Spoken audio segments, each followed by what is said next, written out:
Good morning. I am Maitreya, the friend of all souls.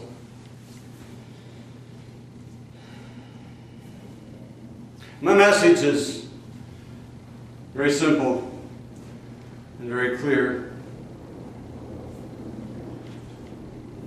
I'm not going to detail it all for you. You can read it in the Holy Book of Destiny. You can find it on Amazon. It's $12. And frankly, if finding out how you can beat rebirth and re-death and suffering and sorrow isn't worth $12, then you shouldn't be listening to me.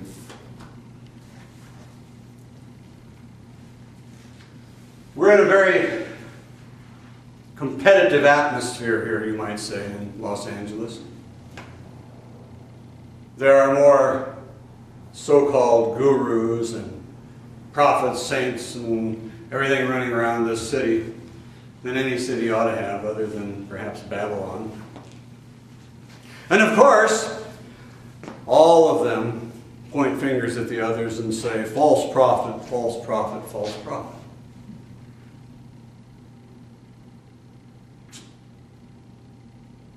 And then we get into God wars. I don't care what you say or think about me.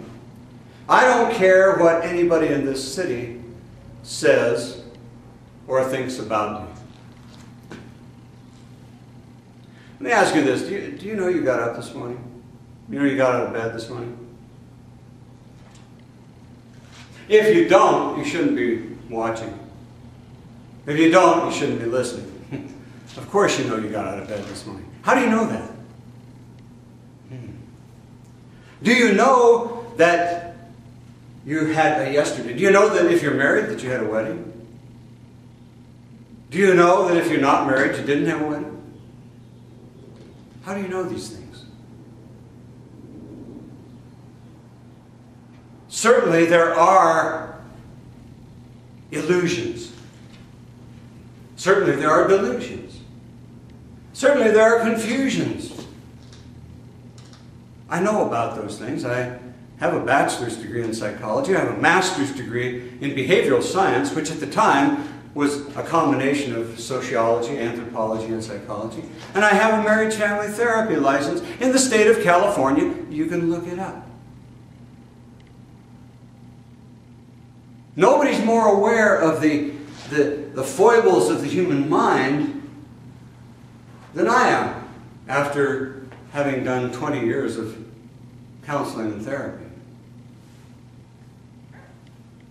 But isn't it interesting that this person over here who follows one guru says that person over there who follows another savior is operating under a delusion of some sort? How do you know you're not operating under the delusion? I mean, delusions always seem real to the people who have them. That's why they're called delusions. Otherwise, you call it imagination. So how do you know you're not the one laboring under a delusion? And as a matter of fact, you are laboring under a delusion. Lots of delusions. We all are. Because we live in this world. The question is, do you know a delusion from a non-delusion? Well, the ignorant, the bigot, doesn't. The bigot is always right. And everybody else is always wrong. That's why they're called a bigot. Otherwise they'd be called a human being. So you see, I don't care what you think of me. I'm not here selling used cars. I'm not here selling cans of beans. I'm not here selling insurance. I'm not here selling anything. So whether you think I'm real or not real is about as relevant to me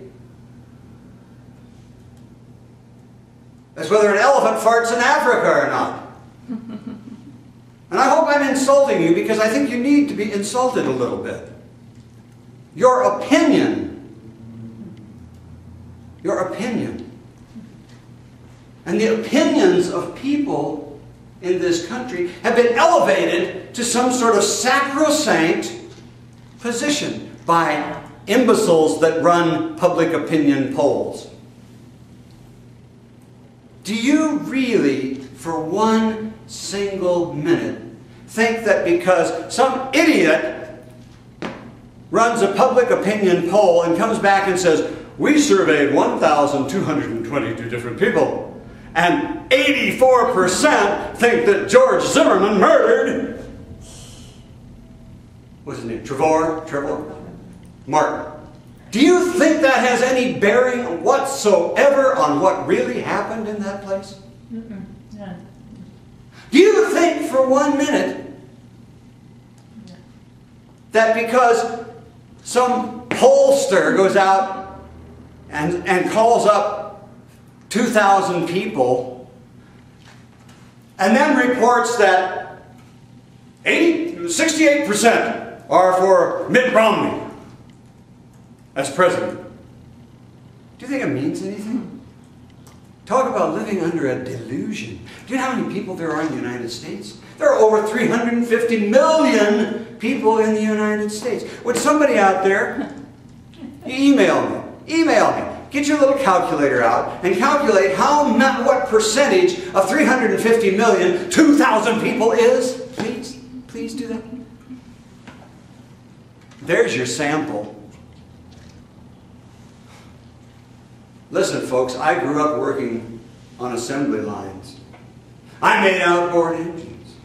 I worked on Barbie doll assembly lines and Barbie and Ken assembly lines. I made outboard engines. I made chainsaws. If those people who make those products sampled as little of their product for quality control as these people who do polls sample for public opinion, they'd have been out of business. But you see, public opinion has been raised to a sacred place. Let me ask you, when did somebody call you up and ask you your opinion? How do you know, other than their word, and I'm not saying they're lying necessarily, but other than their word, how do you know these people call anybody? I know they'll call their friends up. Hey, what do you think? Oh, okay. See? You don't know, do you? You might be interested, however, to know that the real pioneering effort in public opinion polling did not come from the United States. It came from communist China and Russia. And what do the communists do? Whenever the Communist Party wants to institute a program, what they do is they take a poll. And what do you know? The people always come out on the side of the party. You see, the party's taking the poll, and the people always come out on the side of the party. Isn't that interesting? Now, I'm not saying that people in this country, I won't mention all of them, but I know that Mr. Zogby is a very honorable man. But listen, folks, including you, Mr. Zogby, I took statistics to get my master's degree. What is statistics? Statistics is the art, not the science, but the art of probability. Probability. You know what probability is? I don't have a coin, but if I have a coin and I flip it, the probability of that coin coming up either heads or tails is, guess what? 50%. Yeah. Now, if you take a coin and flip it, it's not going to come up heads or tails every other time, is it? No, of course it isn't. So you have to say, well, if you flip the coin 10,000 times, the chances are, get that word, the chances are that 50% would be head and 50% would be tails. The chances are, that's probability. Oh, I hear one of my friends, who can sometimes be one of my nemesis, over there saying, well, they were right in 15 different elections. Isn't that wonderful? In our system of elections, there's only two choices. So there's a 50-50 chance of being right, no matter what you say. 50-50 chance. Now, if you combine the fact that there's a 50-50 probability of one or the other coming up with a little bit of modicum of intelligence, and look at the stuff that's going on, who's spending the most money, who's the dirtiest rat in the race, who probably appeals to people who are conservative or liberal or whatever, and you combine that 50-50, a monkey could pick it. In fact, they've actually done that. So you see, statistics is the science of probability. If somebody calls you up and says, are you going to the bowling alley, or are you going to the theater, the show this weekend, and you're not sure, what do you say? Probably. I might. I don't know. Probably. If you're going to go, you say, I'm going to go. If you're not going to go, you say, I'm not going to go. But if you're not sure, if it's all fuzzy, if it's all fuzzy-wuzzy stuff, you say, you know, I might. I probably will. But that means you probably won't. So statistics is a science of probability. It's important that you understand this. Why do the Republicans buy into polling? Why do the Democrats buy into polling? Why does Sean Hannity buy into polling? Why does Bill O'Reilly buy into polling? These are intelligent people. They do it because it has propaganda value. And that's why the Chinese did it. And that's why the Russians did it. Because it has propaganda. Polling is not to find out who's going to win. Polling is to try and make somebody win.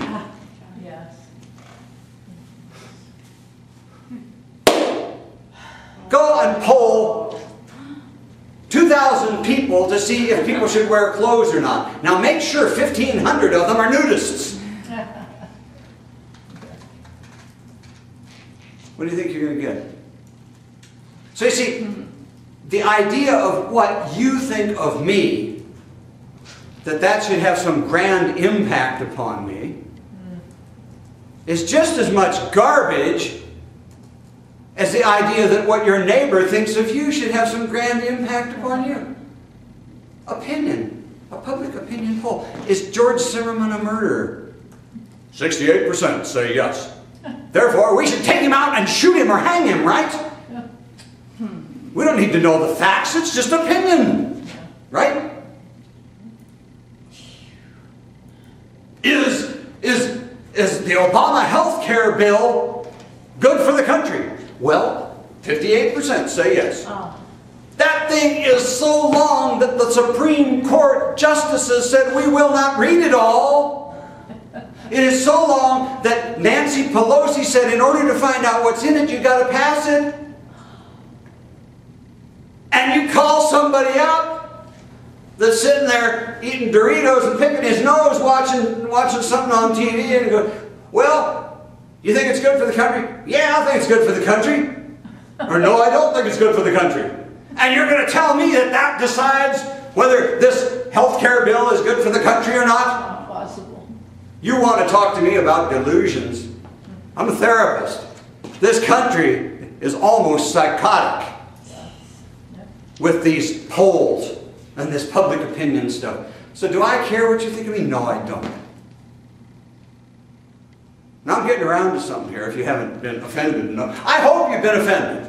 Okay? Because we have the right to offend one another in this country. And if you don't exercise that right, then probably something's wrong with you, because somebody's going to be offended no matter what you say. The only way to not offend anybody is don't say anything. Which is what you've been backed into. That's the corner you've been backed into. Yeah.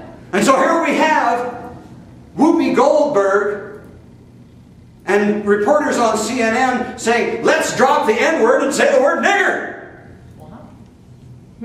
We know what it means whenever we say the N-word. It's degrading. Let's say it. Wow. Wow. But, see, that would be inappropriate. Wait a minute. Inappropriate according to whom? Only inappropriate to the people who don't like the word. And it's not all black people that don't like the word. I hear it more out of the mouths of black people than I do out of the mouths of white people by far. So this is inappropriate. Well, how do we know it's inappropriate? Because we took a poll, and 78% of the people said they thought that word was inappropriate. I don't care. You must not care. If you care about freedom, if you care about liberty, you have to not care about this crud. Say what is on your mind. If I'm offended, don't worry, I will let you know. And if you're too scared to get the blowback, then you ought to go hide in a closet someplace. Put a blindfold over your eyes, put corks in your ears, and stay there. No, I'm not worried about you being offended by what I have to say. I know I'm supposed to stand here and pander to you and go, oh, please, please, you gotta like me, you gotta like me, you gotta come to my church, oh, please, oh. I'm not gonna do it. I tell you right now, there's only one opinion in this world, and one opinion in this universe that I care about, and that is God's opinion. And if you don't think that I've got God, then you got a problem. I have an idiot friend. Grew up with. Knew him for 50 years. He said, you don't have God. Only Jesus is God. Wait a minute. We could go through a long, drawn-out argument about that. If Jesus is God, why did he say to himself, Father, why have you forsaken me when he's on the cross? Why did he say, why have I forsaken myself? He didn't. Jesus didn't say that. But we're not going to argue that. If that's your religion, if that's your faith, if that's your belief, then I and every other red-blooded American human being on this planet would lay down his life for you to be an idiot. Or a Christian. Or a Buddhist. Or a nudist. You see? But don't come and tell me that my religion is false because you think yours is right. Because I don't care what you think. I care what God thinks of me. Because when this life is over, he's the only one I got to answer to. He's the only one you got to answer to. You don't got to answer to your neighbor. You got to answer to Barack Obama, even though sometimes he looks like he thinks he's God. You don't have to answer to Mitt Romney. The only person you have to answer to when it's all over is God. So God is the only one I care about. Oh, I might like you, and maybe you hurt my feelings, like my friend, 50 years. He goes to an evangelistic meeting, comes back and says, I got to tell you, I can't hang out with you because I have to tell you you're a liar.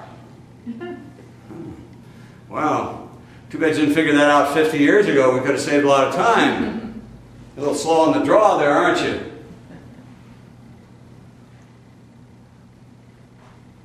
So what am I doing here? I've asked myself that a lot. God gave me a gift. Well, no, God didn't give me a gift. Let me put that another way. I bought a gift from God for you. I bought a gift from God for you. I bought it with a currency that you don't even have. I bought it with a sacrifice, 2 sacrifices that you would never even make. I bought it with a vow of compassion that would blow your mind. As Glenn Beck says, blood would squirt out of your eyes.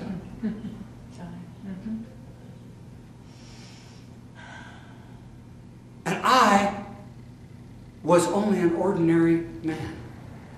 Not a Superman. Not the Buddha. Not Jesus. Not any of these people. Just an ordinary man. I paid the price. I bought your ticket home into perfect final union with God with 3 things. 1, when I was 8 years old, I died. God took me into perfect final union with Him, and I sacrificed that perfect final union to come back here. I spent 25 years, 23 years, 22 years, I don't know how many years, doing what God told me to do, which was to find my way back to Him with my own works. I found my way back. I sacrificed it a second time to come back here for you. And then I made a vow of compassion. A vow, I say a vow of compassion because I couldn't make this vow myself. You ask yourself if you could make this vow. I don't care if you're a Christian. You know, you've got heaven out there waiting for you. At least that's your faith. If you're a Muslim, you say you've got paradise out there waiting for you. If you're a Buddhist, you say you got nirvana someplace, right? Well, here's my vow of compassion.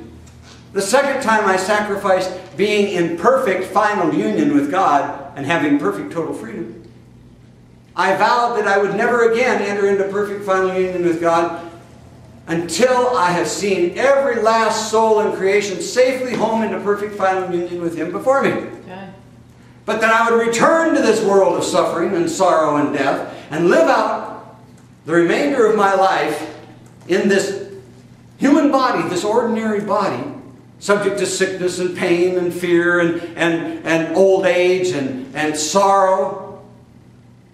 And that when this body lays itself down and I'm no longer in this world, that I would live in the hearts of all souls, guiding all souls home to God. You don't have to believe me, but does that make me a bad guy? Would you please point out in all of that what I did that was evil? I'm not saying you have to believe me. You don't have to believe me. This is not a tyranny. But point out to me what's evil in there. I have a grandson. I hope he watches this. John, I hope you're watching. In an effort to assure that my grandson had a profession of some sort, since he's not very good at school and stuff, I offered to send him to school in San Diego to learn to be a pilot. I don't have much money. I offered to put up $15,000 that I would have to work really hard to scrape together so that he could go and become a pilot and have a profession. A great profession. Imagine flying airplanes for a profession, to make a living. I don't mean the big 747s, they're dull. You know what he said to me? He said, I'll think about it. We have thought too long, John. Yeah.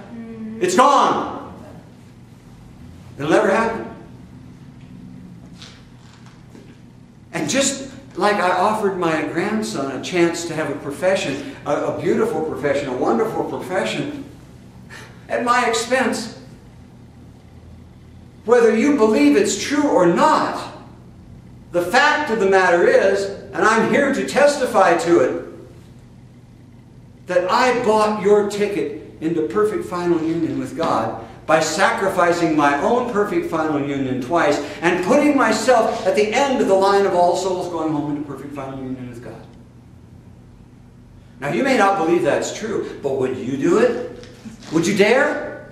I'll tell you what, sit down in your bedroom tonight, whatever religion you are, and pray to God or pray to Allah and tell Him that you will be the last soul going home into heaven or paradise or wherever it is you think you're going to go. And if you wouldn't do that, then you ought to think about what I did. You know, being in psychology and having worked with people for so long in counseling, I'm well aware of the power of the mind.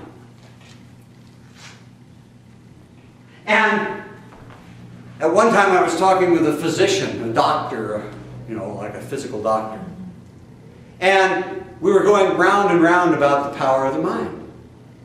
And he said, that can't do anything. The mind can't do anything. I said, do you ever attend people at accidents and, you know, like emergency places where people have been injured badly and they might die? He said, yeah.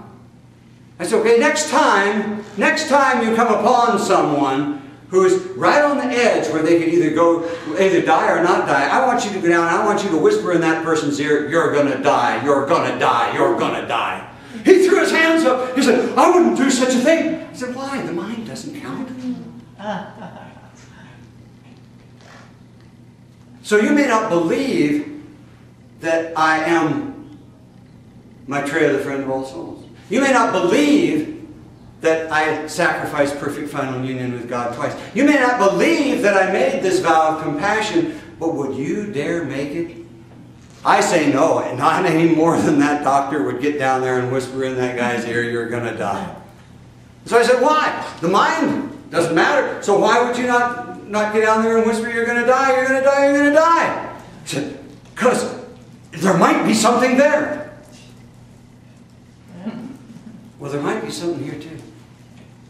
Now, I know it's here. You who are here know it's here. But you who are there don't know it's here. That's why you're called unknowers. Now, so I've tried, not to be politically correct, but I've tried to pick the gentlest term that I could. I don't call you an infidel. I don't call you a tool of Satan or anything like that. You're just an unknower. But now you're not an unknower. You have heard the word. So now you're a knower. Before you were innocent. Before you heard the truth. Now you have a problem. Sorry folks, it's there. Now you have to decide to either do something about it or do like my grandson and go, I'd rather go play computer games.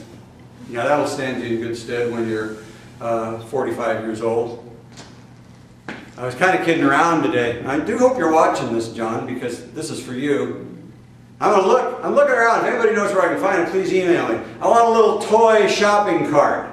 You know, little like they have little cars and things. I want a toy shopping cart because his birthday is coming up and I'm going to send it to him and say, you better hang on to this because this is what you're going to be pushing around for the rest of your life. Somebody's got to talk turkey to this guy. He's 18, 19 years old this year. He's still playing computer games at his friend's house. Let's see. I got married when I was just turning 17. So that'd be like 17, 18, 19. That'd be 3 years. My son was 3 years old when I was 19 years old. I was working 10 hours a day, 6 days a week when I was 19 years old. I'm glad he doesn't have to work. But I'm sad that he doesn't work. And so I'm putting this gift out here to you the same way I offered that opportunity to him. I'm not going to try to sell it to you. I'm no monkey on a stick to stand there. I've done that. Oh, yes, I have. Look at the YouTube videos. I've done it. I've done it for the same reason that I begged and pleaded almost with him to go to this school. Because I care. But now I've realized that dancing like, have you ever been to a carnival? You go to a carnival sometime, you'll find they have a little monkey, it's on a stick, and you go like, bop the thing up down the monkey's arms, flap, and you go, well, that's not going to happen. If it would work, if I could get you to receive God's new covenant and supreme promise, which is what it's called, if I could get you to come here and receive and take your ticket. Here's your ticket. Here's your ticket to ride. I paid for it. I bought it. It's right here. All you have to do is go to San Diego, sign up for the school, and go to school and study for 8 months or a year, and you'll be an airline pilot. Or a pilot. That's all you have to do, man. You wouldn't do it. Broke my heart. Will you break my heart? Not because I have some big ego stake in it. What do you think I'm going to get out of this? Oh, control, control. No. Listen, people. I have taught from the beginning, this is my symbol as Maitreya. It stands for freedom. Free will is the thumb. Free choice is the index finger. Self-determinism is the middle finger. Individual freedom is the ring finger. And this little finger is absolute, inescapable personal responsibility. Now, would you please tell me what control I'm going to get out of that? Oh, yes, we have rules.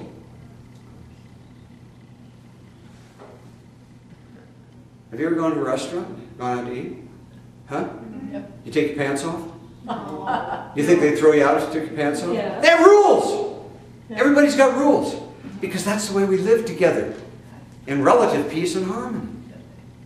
You see that little line? When you drive down the street next time, especially if you're driving on a two-way road, I want you to look at that little double yellow line. Do you know that that's all that stands between you and death? If the guy coming the other way in the FedEx truck comes over that line, you're dead. Rules. Of course we have rules. But the first rule is freedom. And individual freedom and individual personal responsibility for what you do and what you don't do. I don't have anything to gain. I've already given everything. What about money? What about money? Yeah, if you want to come and give me money, I'd really appreciate that. I don't want a lot. Because you know what happens when one person walks into a room and gives you a lot of money? They want to own you. I'm not up for being owned.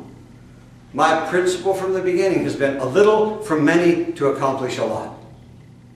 So if you're a millionaire and you think you're going to walk here and go in here and go, well, here's 50 million. Now I'm in charge. Take a hike. I've been doing just fine for 69 years of my life without your 50 million. I can do just fine for the rest of it. But I can't do just fine with you trying to run me. Now you want to come in here and donate that. We'll make good use of it to reach the people. We'll make good use of it to get God's new covenant and supreme promise out to the population of the world. But don't think you're going to come in here and go, well, I gave you $50 million. I really don't like the way you're going about this, because I'll tell you to take a hike. And take your 35.9 million that's left with you when you go. Because I don't care. What I care about is doing what God has given me to do. Now, Jesus paid a price. He paid a tremendous price in giving up his life. And when he left, we just went through Easter. When he passed out of this world through crucifixion, what did he do? They say he went to hell. He went to hell. No, Friday, crucifixion, Saturday, hell. Now, I've been through those Saturdays when I was a lot younger, but they mean a different thing. They mean he went to hell. Some Christians say, no, he didn't really go to hell, he went to Hades. Yeah, well, I'm sure you know. What'd you do, take a public opinion poll? So they say he went to hell, and then on Sunday, he rose into heaven. That's what we all do. We all go through hell and then into heaven. We've got to go through the sheep dip. That's hell. Before you get into heaven. You don't want sheep in heaven that have bugs. So you're running through the sheep dip. Now, Jesus may have been perfect. They say he was. And if he was, then he had an easy time cruising through hell. If you're not, you may have a hard time. Think about it next time you want to cheat somebody. Think about it next time you want to cheat on your best friend by messing around with his wife or her husband. Think about it next time somebody gives you the wrong change and you start to walk out the door because you got an extra $5. Think about it. You're going to pay somewhere. No free rides. No free rides in this world. No free rides in this universe. No free rides in creation. You're going to pay. So I paid your bill. Don't think it was easy. Yes, I was an ordinary man. There's not a lot of ordinary men that give up their perfect final union with God and make a vow that they will be the last soul out of this creation and home into perfect final union with God to make sure that all other souls get there first. I still look every morning. I don't have this big red S on my chest. I said I would come back and I'd live out this life in an ordinary body. I didn't say that my sacrifices and my vow didn't mean anything. They mean everything. They won a new covenant from God with all souls.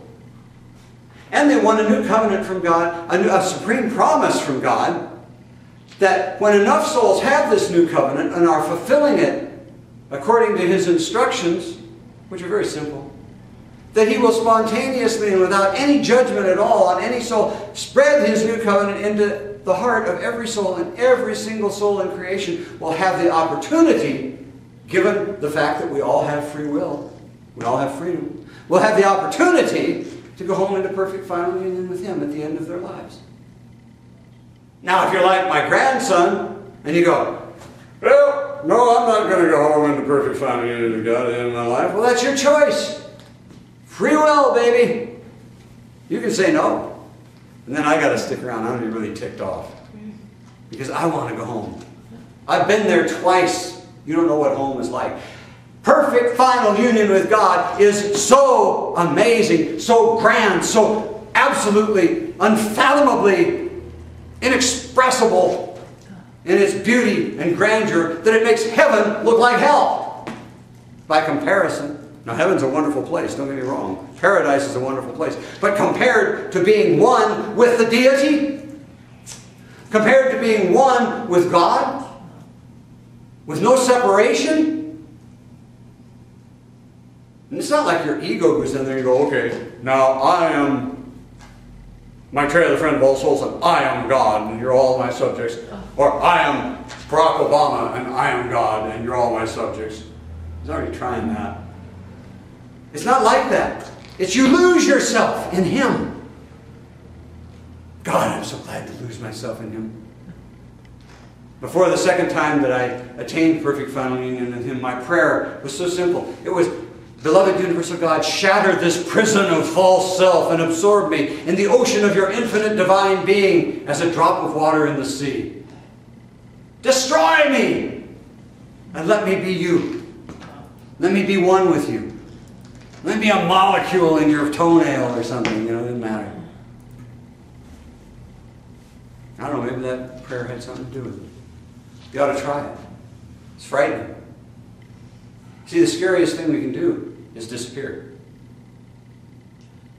You can imagine almost anything on earth. You can imagine being killed and going to heaven.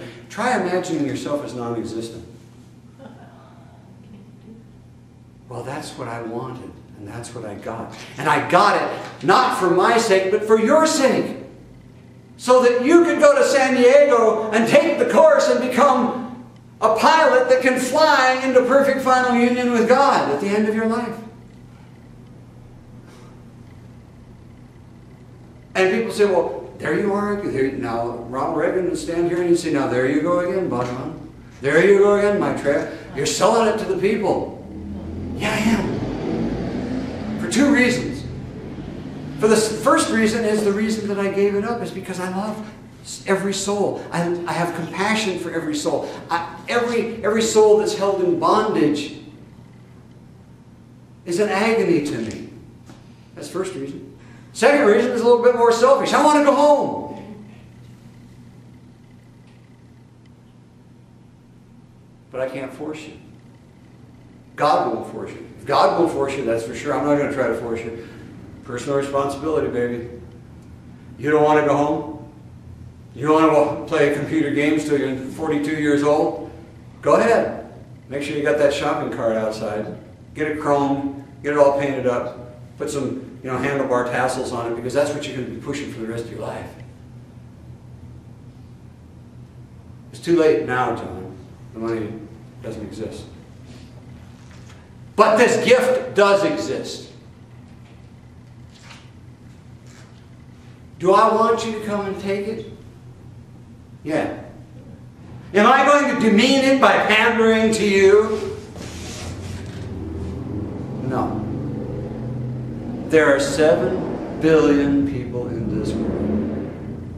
Now, I don't know, God never said, and I don't know how many people have to have this gift before He will spread His new covenant to all souls and fulfill His supreme promise. I call it divine critical mass. I don't know. But I know it's not all 7 million. So I don't really, I can't say I don't care. I'm not going to spend hours with you trying to convince you because there's somebody else over here, maybe in China, maybe in North Korea, maybe in South Korea, maybe in the Philippines, maybe in Tuscaloosa, that I don't have to do that with. In time, you lawyers out there will know this one, Time is of the essence. We're in a headlong race of self-destruction.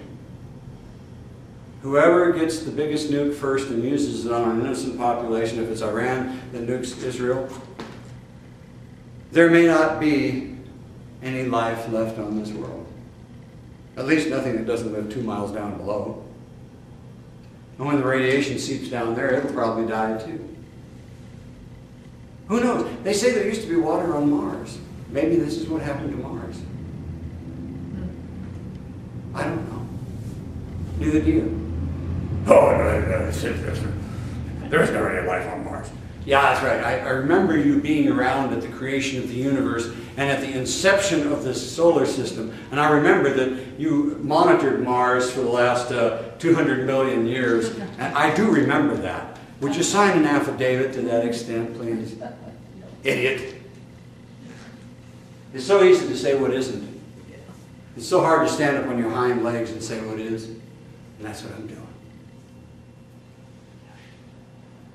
Do I want you to come here and receive this gift? Yeah, I do. Will I pander to you? No, I won't. Will I let you step in here and tell me how this should be done or run? No, I won't. See, I have a boss. I don't need a boss. God is my boss. Whether you think he is or not is irrelevant, Mike.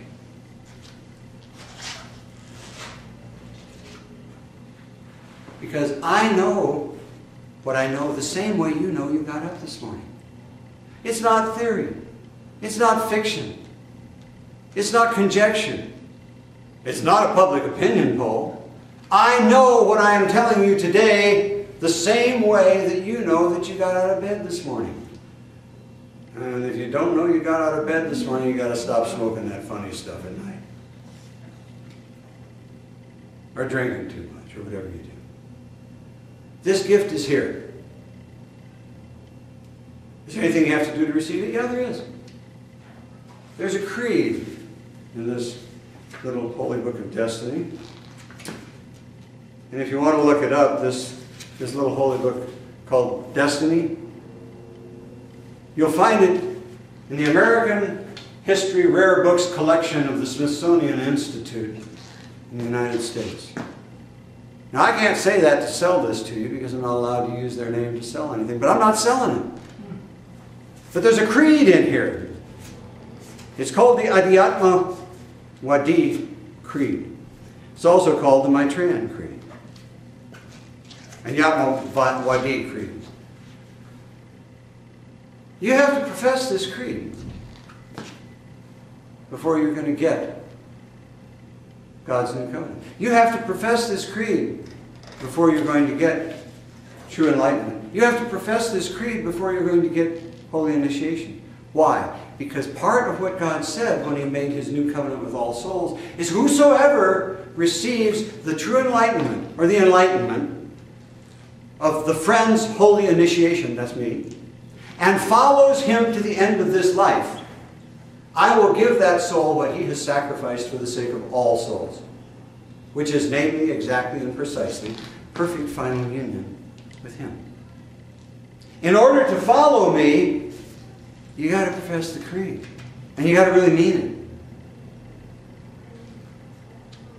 Oh, you can fake it, but you know what'll happen? Nothing. It'll be like going up to an ATM machine and putting in a phony card. You know what comes out? Nothing. You put the card in, it won't come out. So you got to really mean it. You can look it up online. Go to our website. What is it? MaitreyaTheFriend.com. MaitreyaTheFriend.com. Look up the creed.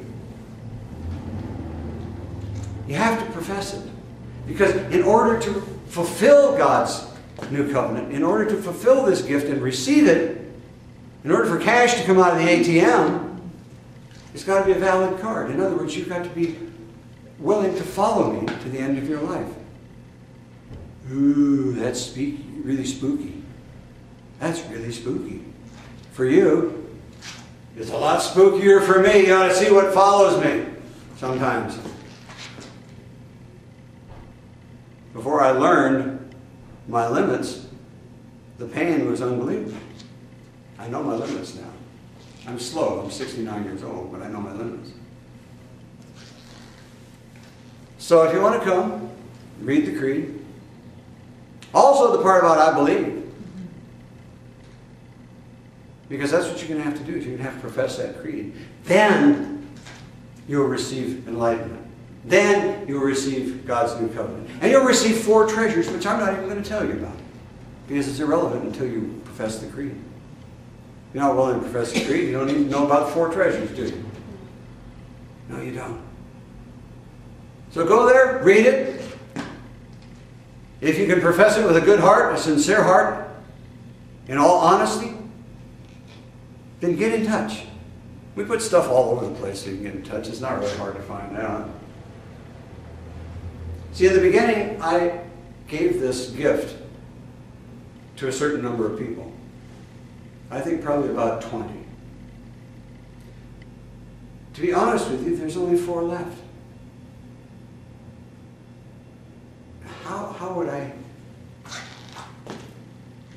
be honest with you? Nobody's honest with you. Scientology's not going to tell you, we only got like 1,000 people, man. Rick Warren's not going to tell you, we only got 400 people in the chapel. Nobody's going to tell you the truth. But I'll tell you the truth, there's only 4 of the original people left. When they die out, you're out of luck. Oh, there are other things that can be done, but they're going to be rare indeed. But these 4 people are here. I gave it to them so that they could give it to the rest of the world. And when you receive it, if you receive it, then you can give it to others too. Because everybody who receives it, and I'm giving away one of the 4 treasures, is automatically ordained to transmit it to others. And when you transmit it, I transmit it. And when I transmit it, he transmits it. That's the beauty of it. It can never be stopped. You would have to find every single person, and there's probably about 2,000, 2,500 of them over the years who've received this. Some of them are out there working. An old man, 78 years old, who received it here, went back to India, and he wrote to us 2 years later and said, I have about 1,000 pupils, he called them. He meant initiates. Those 1,000 are out there somewhere. They made more. We're insidious. We don't go away.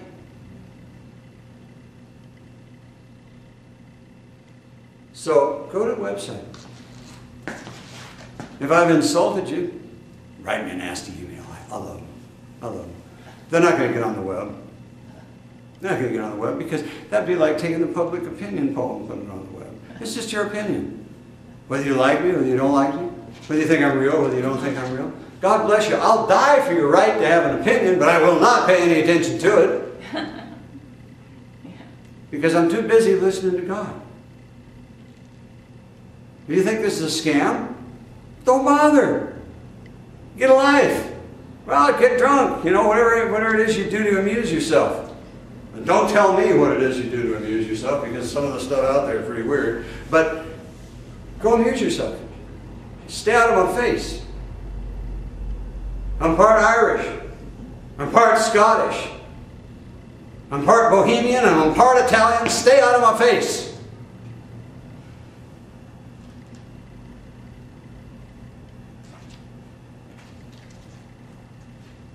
But if you like the honesty, if you like the truthfulness, if you like the fact that I'm not afraid to offend you because, my God, you might not come and buy a car from me, then get on down here. You can receive this over the telephone. We even had people who received it over the internet. But receive it. And help me to spread this. Let's make this go viral. You know, we have all kinds of things go viral. Look at the YouTube videos that go viral. Have you ever seen one really worthwhile YouTube video go viral? No. Well, let's make something good go viral for a change. This talk is going to be on YouTube. It's way too long. Nobody's going to listen to the whole thing. But you can skip through it. Make it go viral. Send it out, send the link out to 10 of your friends and ask them to send it to 10 of their friends and them to send it to 10 of their friends until we've got something viral here. Because we may make the difference between human survival and a cataclysmic end to the human race. Can't do it politically. That's been proven. Can't do it militarily. That's been proven. Got a guy down the block that says war is not the answer. So I said to him, well, what is the answer? He said, I don't know. But I know it's not war. And funny, you know, it was war that stopped Hitler from killing Jews. It was war that stopped Mussolini from butchering people. It was war that stopped the scourge of fascism and communism from taking over the world.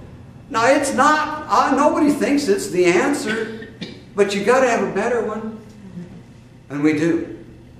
It's called spiritual revolution within for social evolution without. And not social evolution towards socialism, but towards individual freedom.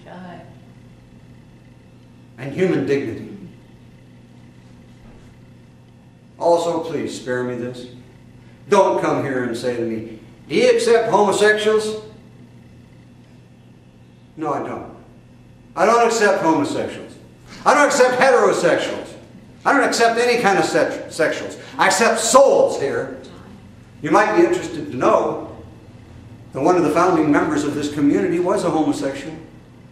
And he came and he sat down in front of me after a meeting and he said, Maiwenji, do you accept homosexuals? I said, no, I don't. Richard? And his face fell, and I said, I accept souls. You want to come here and be a soul and leave your sexuality outside the door, you're welcome. You want to bring it in here, stay away. I don't let people come in here and smooch in the back rows and feel each other up either. You people who are obsessed with race. You notice I said, you people! Hear me? And I got the right to say it. Who are obsessed with race. Don't bring your race in here. There's not going to be a coalition of Latinos. There's not going to be a coalition of black people. There's not going to be a coalition of yellow people, brown people, or white people in this religion. Every person who receives God's new covenant is a brother and a sister of every other person. I like what they say in the Marine Corps. There's light green Marines and there's dark green Marines. There's only one color of Maitreya. That's God-colored. Yeah. So don't bring your divisiveness. Is it divisiveness or divisiveness? See, I'm from the Midwest. I like divisiveness because it has that ag to it, you know, the Midwestern twang. I don't like the divisiveness. That's East Coast. So don't bring your divisiveness in here. When you receive this gift, you become a spiritual brother and sister with every other person who's received it.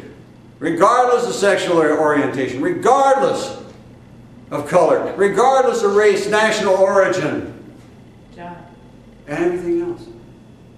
So that's not going to fly here.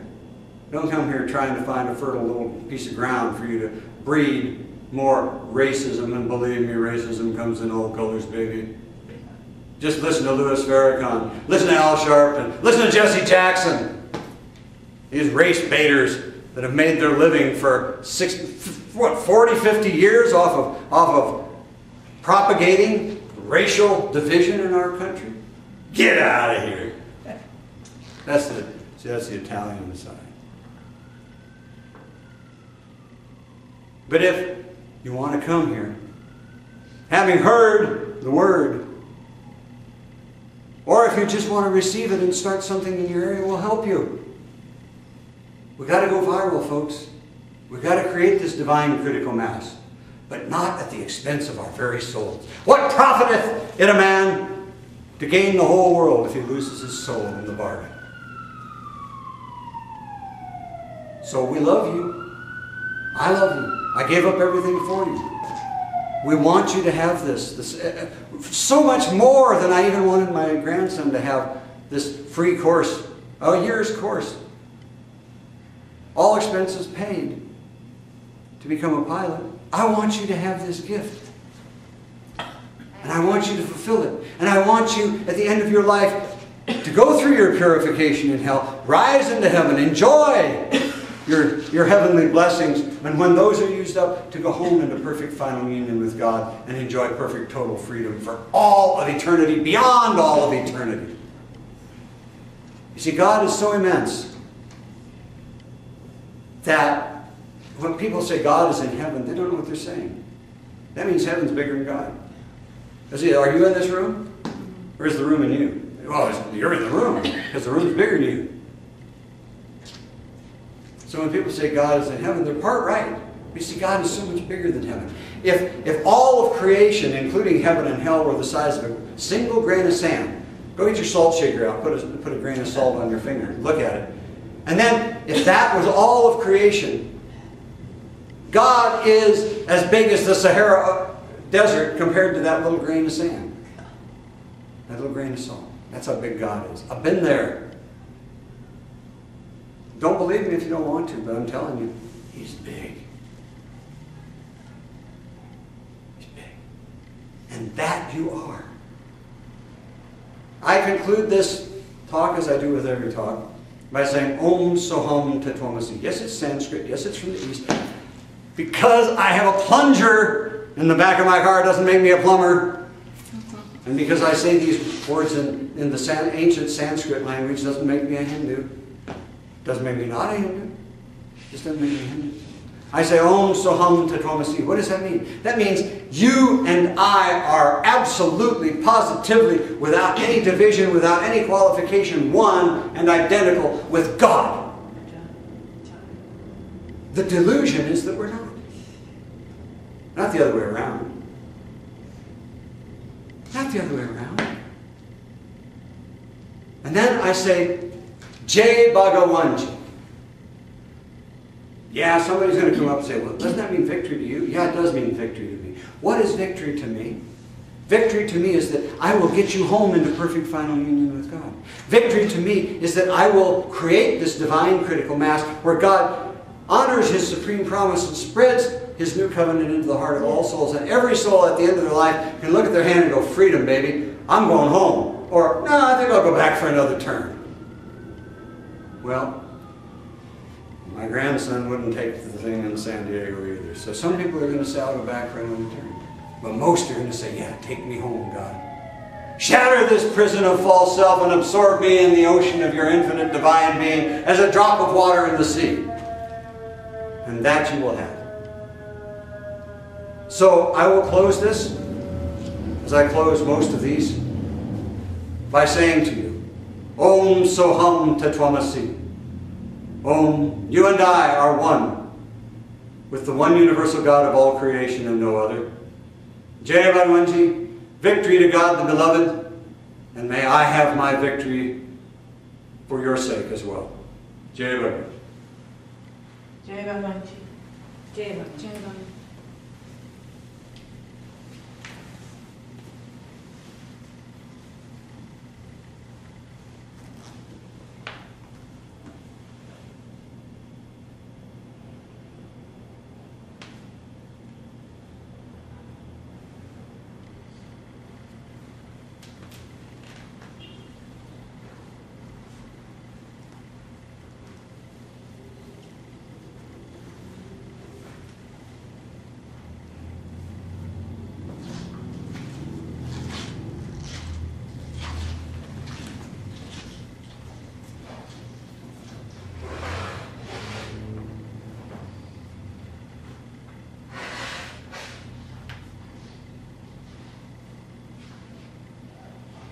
Jai Bhagavanji.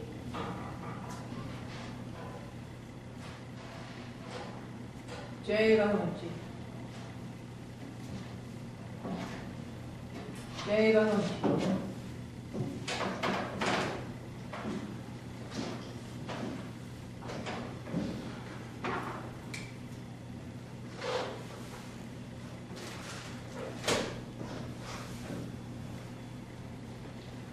Victory to Maitreya, the friend of all souls. Jai Bhagavanji.